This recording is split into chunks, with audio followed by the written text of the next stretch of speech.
Pennsylvania that most people never talk about. And honestly, it's not hard to see why. These are the places where entire towns once stood, where families lived. And then one day, everyone left. What they left behind is still there. The broken walls, the empty streets, the silence that never quite ends. Tonight, we step into that world. The ghost towns, the asylums, the roads that now lead absolutely nowhere. Welcome to the documentary room. Every forgotten place still has a story, and tonight we're telling theirs.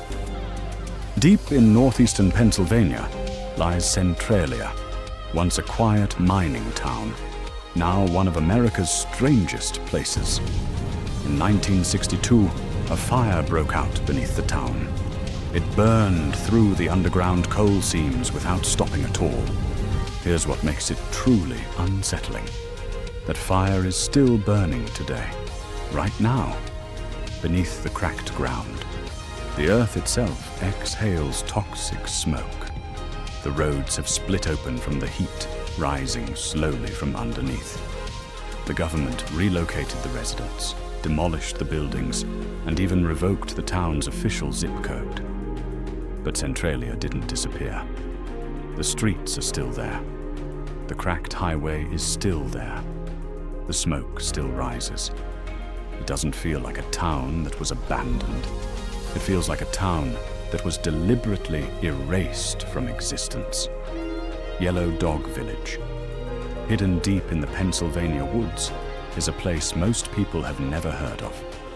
Yellow Dog Village. It was built in the early 1900s for factory workers.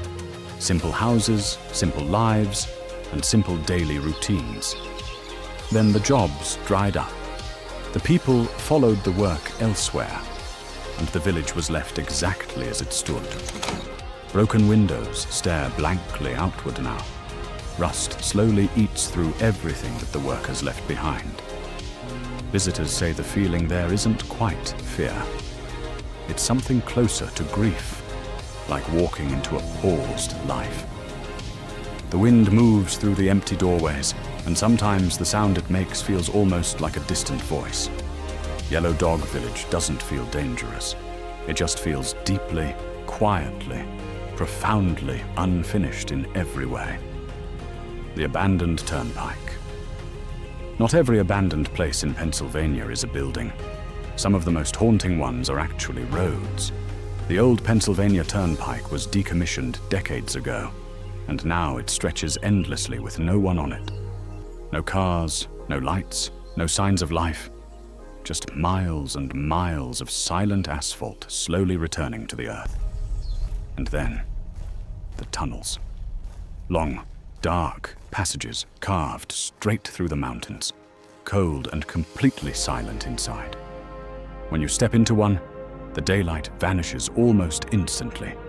Your footsteps echo in ways that simply feel wrong. Explorers who pass through say the silence feels unnatural. Not peaceful, unnatural. There's a clear difference there. It's just a road, but somehow it feels like a doorway into something you probably weren't meant to walk through. Pennhurst Asylum. I want to be straightforward with you about Pennhurst. The real story here is far heavier than any ghost story. Pennhurst State School opened in 1908 to house people with disabilities. What followed was decades of cruel neglect. Journalists who investigated in the 1960s and 70s found inhumane conditions, voices that the outside world never heard. The facility finally closed in 1987. When it did, almost everything inside was simply left exactly where it stood. Beds, chairs, personal records and medical files, all left behind, scattered through the long and darkened hallways. The corridors stretch endlessly. Peeling paint, broken tiles, rooms that somehow still feel occupied by something unseen. Some places carry the weight of what happened inside them, long after the doors are locked and the lights go dark. Concrete City. There's a place in the Pennsylvania mountains called Concrete City, and it might be the strangest thing on this list. Built in 1911 for mining workers, it was constructed entirely from concrete. Rigid, solid, meant to last forever. The workers didn't last, the company didn't last, but the buildings did, and they still stand in the forest today. Nature has been trying to take it back. Trees push through floors.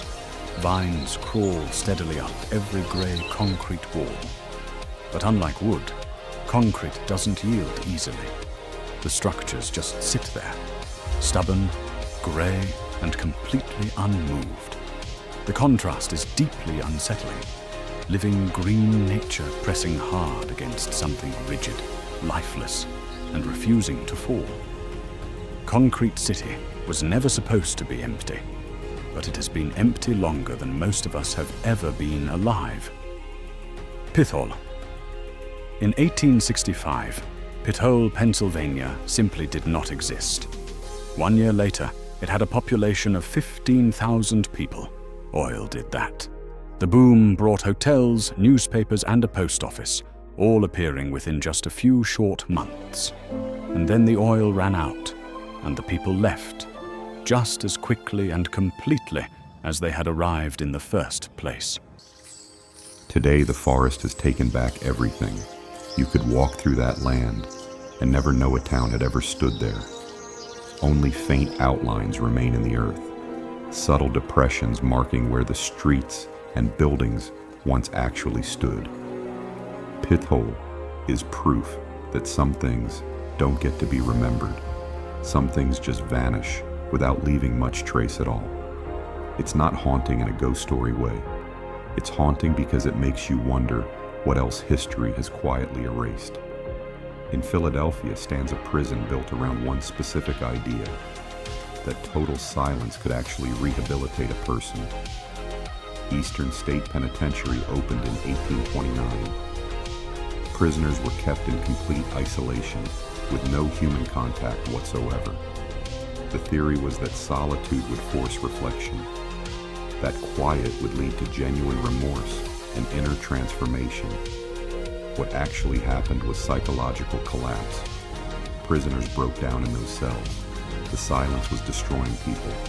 The penitentiary closed in 1971.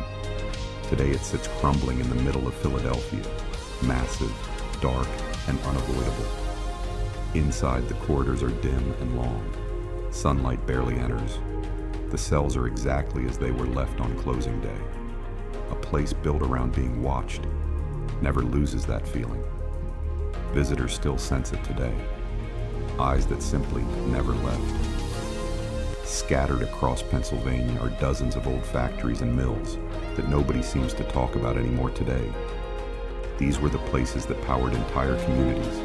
Steel mills, coal plants, floors where thousands worked daily. Then the economics changed. The jobs moved somewhere else. The companies packed up, and the buildings were just left there. Inside, machinery sits completely frozen, mid-process, as if someone simply hit pause and then never came back at all. The air inside these ruins feels heavier than it should, not just from dust, from the weight of purpose that evaporated. These factories are the quietest locations on this list, and somehow they are among the most deeply affecting of all. They aren't just abandoned buildings, they are abandoned livelihoods, and that is an entirely different kind of loss. I've spent a lot of time thinking about why abandoned places feel the way they do, and it goes beyond ghost stories.